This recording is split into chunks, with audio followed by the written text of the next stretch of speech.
I funded Ezra's kids' art camps, Ezra's studio, even Marla's gallery, and at the retreat, Marla trashed my daughter's drawing, called Ray sensitive, and toasted Ezra's kids like Ray was invisible. So I pulled every dime and walked. I should have seen it coming.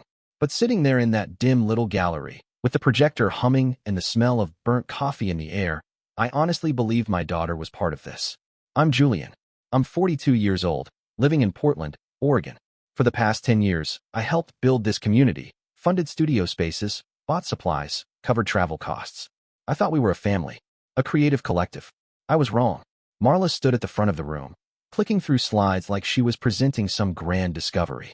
Photo after photo flashed on the screen. Ezra's kids, all smiles, their paintings propped on easels in golden sunlight. Group shots at the retreat I paid for. Dinners, bonfires, workshops, laughter. Not once did I see Ray. I sat there stiffly, one hand resting on Ray's back, feeling her lean into me. Her handmade sketchbook, the one she stayed up past midnight decorating for the trip, sat unopened on her lap. She was so quiet it scared me. When a new photo popped up, one of Ezra's oldest holding a first-place ribbon in front of a seaside mural, Ray's small voice broke the silence between us. I thought we were all going, she whispered, looking up at me with wide, hopeful eyes. I couldn't speak. I couldn't even nod. Marla didn't miss a beat. She clicked to the next photo like nothing was wrong. Another laughing group shot. Another table of art supplies, none of which Ray had touched. I swallowed hard, my throat tight. My face felt hot and cold at the same time. Across the room, Ezra caught my eye and gave me a quick shrug, like, what can you do? His kids beamed on the screen behind him, basking in a spotlight Ray had never even been allowed to stand under. I turned and looked at my daughter again. She was staring at the photos, her fingers curled around the edges of her sketchbook, knuckles white. I could see her trying to figure it out, trying to make it make sense. Because she trusted these people. Because I trusted them. Marla finally snapped off the projector, the room blinking back into ugly fluorescent light. Thanks for coming, everyone, she said, smiling brightly. Big success. Big step forward for the collective. Everyone clapped politely. I didn't move. Neither did Ray. On the drive home, she didn't say much. Just stared out the window, the sketchbook clutched tight against her chest like it could somehow fill the space they had ripped open. And me? I drove in silence, the betrayal sinking in slow and sharp. Not just for her, but for both of us. On the way home, with Ray staring out the window and the city lights blurring past us, pieces started clicking together in my mind. This wasn't new. I thought back to Ray's 7th birthday, when I gifted her a beginner pastel set, and Marla gave Ezra's kids full oil kits, the expensive kind, the ones real painters used. Ray hadn't said anything then either. She just smiled, hugged Marla, and tried to act like she wasn't confused. I thought about the gallery shows over the years. How Ray's drawings always ended up on the side walls or near the bathrooms, while Ezra's kids got center spots, white frames, glowing reviews from Marla herself. I thought about the time Marla laughed over wine and said Ray was sweet, but not exactly inspiring. She said it like it was funny, like it was just the way of things. And me, the idiot, I kept writing checks. Studio rent when Ezra fell behind. Tuition for those prestigious art camps his kids just had to attend. Supplies when the collective's budget came up short. I convinced myself it was for the community. For all the kids. For art. But it wasn't. It was for them. It had always been for them. And now, sitting at a stoplight with Ray clutching that stupid sketchbook to her chest, I realized something I should have seen a long time ago. This retreat wasn't a one-time mistake. It wasn't an oversight or a scheduling error or bad luck. It was the culmination of years of polite exclusion. Years of deciding Ray didn't fit. Years of deciding we didn't matter as much as they did. And I had funded every single step of it. At the next red light, I looked over at Ray. Her forehead pressed against the window, her breath fogging a little circle of glass. I'm sorry, I said quietly. She didn't answer. Maybe she didn't hear me. Or maybe she just knew, better than I did. That sorry wasn't enough to fix this. The gallery space was quiet when we got back. Just the soft hum of the ventilation system and the occasional creak of the old wood floors. I thought about leaving right away, but Ray tugged on my sleeve. Can I just put one thing up? She asked, holding up her drawing. It was a simple piece. Ray, Ezra's kids, Marla, a few others, all gathered around a campfire. Everyone smiling. Ray had drawn herself right in the middle, the brightest colors of all. I forced a smile. Of course, sweetheart. She picked a little corner near the refreshments table, where hardly anyone would notice. Carefully, she taped it up, smoothing it with both hands. Nobody paid attention. I stood there a few minutes longer, just watching her. The way she kept glancing over her shoulder, half hoping someone would see it. Say something. Anything. Nobody did. When we finally left, Ray skipped a little, like she was proud anyway. Like a kid still willing to believe the best in people. It wasn't until the next afternoon that I realized what they'd done. I stopped by the gallery to grab Ray's sketchbook. She'd left it under a chair. The place smelled like stale coffee and paint thinner, the kind of smell you stop noticing after a while. The walls were mostly cleared now. Everyone had taken their pieces home after the retreat slideshow. But Ray's drawing wasn't there. I found it in the trash. Crumpled. Coffee-stained. Torn slightly along one corner. When I asked Marla about it, she waved it off like it was nothing. I didn't know what it was, she said, not even looking up from her laptop. Probably just one of Ray's little doodles. Little doodles. I didn't say anything. I just left, sketchbook in hand, fists clenched so tight my nails dug into my palms. That night, after Ray fell asleep, I wandered into the spare bedroom we'd turned into her art space. There, taped to the side of her easel, was the same drawing, redone carefully from memory. Brighter this time. Even more color. Her and the others, laughing around a fire. I leaned against the doorframe, staring at it. Something inside me shifted. Not like an explosion. Not like a scream. More like a crack, slow, deep, irreversible.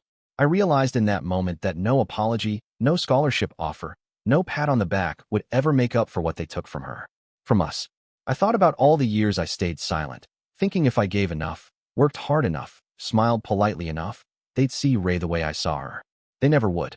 They didn't want to. And for the first time in my life, I felt something stronger than guilt or confusion. I felt fury. The quiet kind. The permanent kind. The kind that doesn't go away. I almost didn't go. When Marla texted about this celebration dinner at Ezra's loft, I stared at the message for a long time. Part of me wanted to delete it, pretend it didn't exist.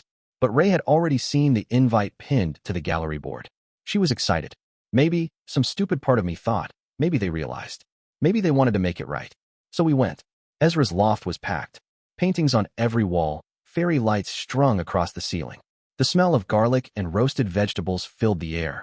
Ray clutched her sketchbook close, bouncing on her heels as we walked in. Marla spotted us immediately.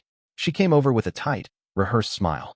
"So glad you could make it," she said, kissing the air next to my cheek like nothing had happened. Ezra raised a glass from across the room. "Hey man, long time no see." I gritted my teeth and nodded.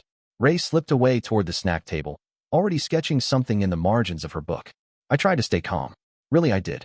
Dinner was served buffet style, everyone grabbing mismatched plates and cramming onto couches and mismatched chairs. I ended up wedged between Marla and one of Ezra's teenagers. About halfway through the meal, Marla tapped her wine glass with a fork. "Everyone, can I have your attention?" The room quieted.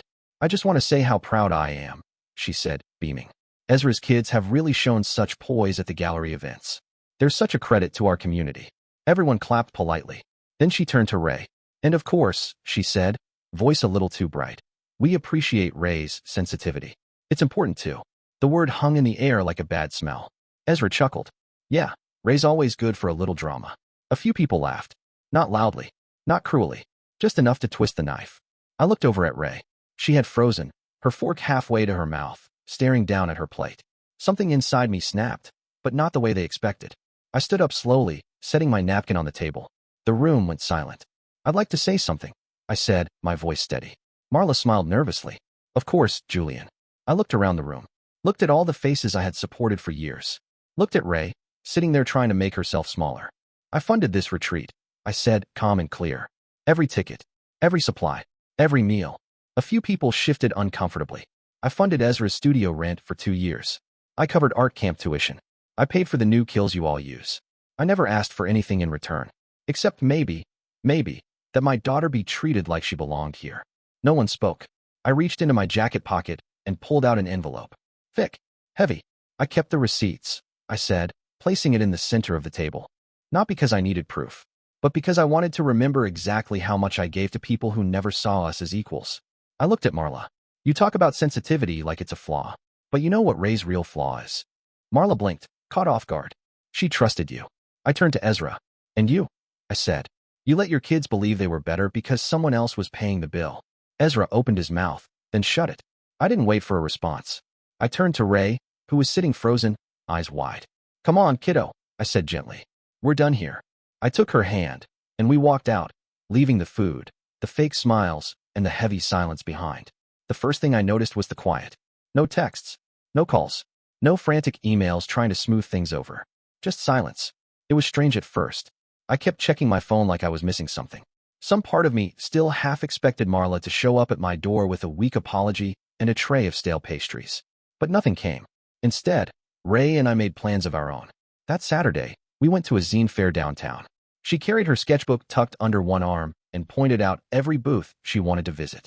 We spent an hour flipping through handmade comics and art prints, drinking bubble tea, laughing over the weirdest stickers we could find. Later, we sat in the park, Ray sprawled on a blanket, sketching pigeons with huge cartoon eyes while I read a book I hadn't touched in months. At one point, she looked up from her sketchpad, grinning so wide her whole face lit up. "This is better than any retreat," she said. I didn't say anything right away.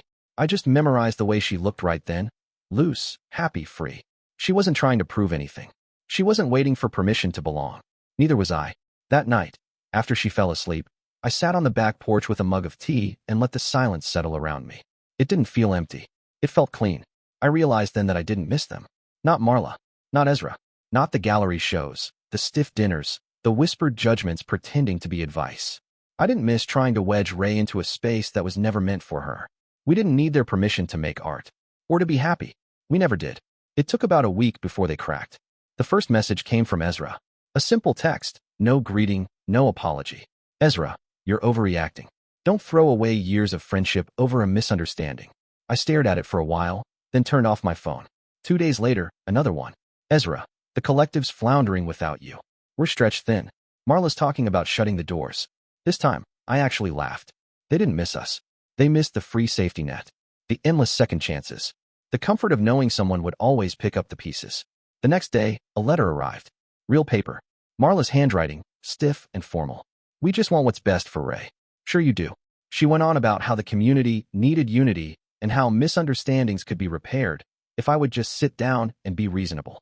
At the end, she included a new offer, a formal proposal to make monthly contributions to keep the collective afloat. It wasn't even subtle anymore. Just a straight-up invoice wrapped in fake concern. I didn't call. I didn't text. I just wrote back with one line. My only medium now is distance. I folded the paper neatly, stuck it in their stamped return envelope, and mailed it the next morning. I didn't expect a reply, and I didn't get one. Instead, I got something better. Silence. Real, permanent, glorious silence. I spent the next few days with Ray, finishing a homemade zine she wanted to print, repainting the cracked flower pots on our porch, making weekend plans that had nothing to do with gallery politics or fake reconciliations. The weight I'd been carrying for years started to lift, piece by piece. It turned out that when you stopped giving to people who only took, you didn't feel empty. You felt free. I knew it wasn't over. People like Marla don't let go cleanly. They don't understand how to. So when she showed up at my co-op gallery show 3 weeks later, I wasn't surprised. She dressed for the part. Black turtleneck, expensive scarf, a thin smile stretched across her face like everything was fine. She slipped through the crowd like smoke until she found me near the back wall, standing by a painting Ray and I had worked on together. Marla leaned in close, her voice low and cold. "You're destroying everything we built." I didn't flinch, didn't even look at her. I kept my eyes on the canvas in front of me, swirling greens and blues, a little messy, a little wild. A lot like Ray. "You built nothing," I said, keeping my voice calm. "You drained what I created." Marla straightened, eyes flashing for just a second before she masked it with a tight smile. She dropped a thick manila envelope at my feet. "I thought you might want these," she said lightly. "Memories." Then she turned and walked out, her heels clicking sharply against the concrete floor. I stared at the envelope for a long minute. Finally, I bent down and picked it up. Inside were printed photos. Dozens of them. Photos from the retreat I had funded. The trip Ray had dreamed about. I flipped through them one by one.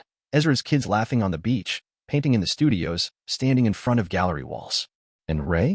She was there. In the corners of group shots. At the very edges. Cropped out whenever possible. Cut off mid-smile, erased from the narrative they were so desperate to control. My chest tightened, but not with sadness. With clarity. I walked outside, the late evening air sharp and clean against my skin. Found the metal trash can near the side alley. Tossed the photos in without hesitation. Struck a match from the little box I kept in my jacket pocket for emergencies. Dropped it in. The paper caught fast, curling black at the edges, the flames licking higher with every passing second. Footsteps crunched behind me.